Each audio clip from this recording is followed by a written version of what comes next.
Uncle ఇది ఏంటి uncle? ఇది వెంపల్లి చెట్టు. దీని ఆకులు, వేర్లు, పువ్వులు అన్నీ ఏ రకమైన ఉదర సంబంధమైన వ్యాధులు ఉన్నా లేకపోయినా పనికొస్తుంది. ఎవరికైనా అజీర్ణ రోగం ఉన్నా దేనికైనా కూడా దీని వేర్లు తీసి ఎండబెట్టి దాన్ని పౌడర్ చేసుకుని ఒక హాఫ్ స్పూన్ తింటే ఒక 1 వీక్లో వాళ్ళకి ఉన్న ప్రాబ్లమ్స్ అన్నీ పోతాయి.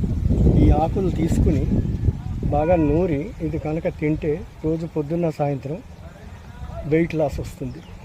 అంకుల్ చిన్న డౌట్, ఇందాక కొన్ని డిసీజ్ పేర్లు చెప్పారు కదా, అవి తెలుగులో చెప్పారు, కొంచెం ఇంగ్లీష్లో చెప్పారా? మా అలాంటి వాళ్ళకి అర్థం కాదు.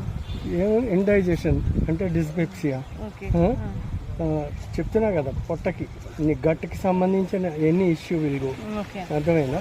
అదే కాకుండా ఆస్తమా ఉంటే ఆస్తమా పోతుంది, స్కిన్ డిసీజెస్ ఉంటే స్కిన్ డిసీజెస్ కూడా వెళ్ళిపోతాయి. కానీ రెగ్యులర్